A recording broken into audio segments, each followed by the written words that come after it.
Tervist! Tänases osas teeme ise oma Eesti märgi. Selleks on sul tarvis varuväljapääsu kleebist, liimi, kääre, viltpliiatsit või markerit, Euroliidu lippu, näiteks sellist, ja siis vajad sa veel Eesti lippu, näiteks sellist, ja siis on sul loomulikult tarvis sellist avariiväljapääsu lampi ja taskulampi, näiteks sellist, mis näitab valgust.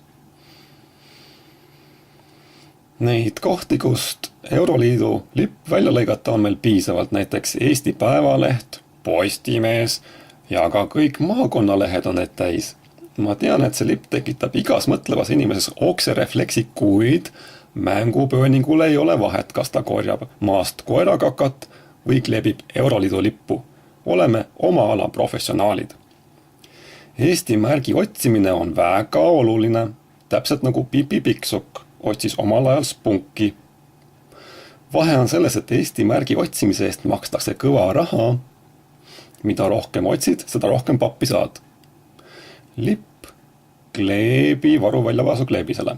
Siis võta kätte pliiats ja kirjuta varuväljapääsu kleepsule sõna exit.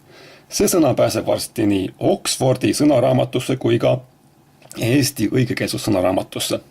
Exit tähendab ametlikus tõlkes ettepanekut tuua Eesti Vabariik välja Euroopa Liidust ning kirjeldab sellega seotud poliitilist protsessi. Kirsitükiks exiti kirjal on i-tähele asetatud sinimust-valge punkt või täpp. Edasi on meil mängupööningu brändi uuenduse meeskonnal tarvis panna kirja lühike, aga tabav Eesti märgi sõnumit kokkuvõttev lause. Kes ei saanud aru, mis asi see bränd on, siis eesti keeles tähendab see kaubamärki. Lihtne. Lause asemel on minu arvates parem mõte kasutada ühte sõna. Ei ole tarvis ajada asju keeruliseks. See sõna ilmutas end mulle esimest korda 1987. aasta sügisel, kuid siis ma veel ei teadnud, et 30 aastat hiljem võib sellest saada laulva revolutsiooni kõrval Eesti märk. Jah, nagu näha, võib sõnast vabadus leida erinevaid sõnakombinatsioone või lühendeid. Näiteks wow. Just.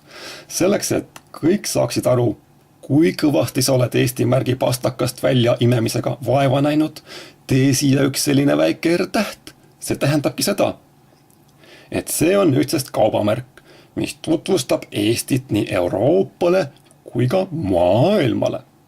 Samuti on võimalik tekitada sõnade exit ja vabadus erinevate silpide põhjal sellised sõnad nagu eksitus ja eksitad, kuid need sümboliseerivad meile loomulikult Euroliidu tehtavat ajupesu.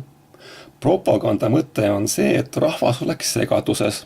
Ta ei tea enam, kas joosta valguse poole või uskuda Päevalehte, mis ütleb, et ust ei ole. No ei ole ust. Tee, mis tahad. Noh, isegi kui uks on, siis keegi aktivist on lingi ära peitnud. Nii et siin tuli ära ka meie tee ise oma Eesti märk, süvaanalüüs ja põhjendus. Mina võtsin video alguses nähtud taskulambi ja panin selle meie Eesti märgi sisse. Sellisel kujul saad sa Eesti märgi kaasa võtta igale poole, kuhu iganes lähed. Uksest paistev valgus sümboliseerib meile kurjuse impeeriumi tunneli lõpus paistvat valgust. See märk kaunistagu iga Eesti kodu. Kuulmiseni ja nägemiseni!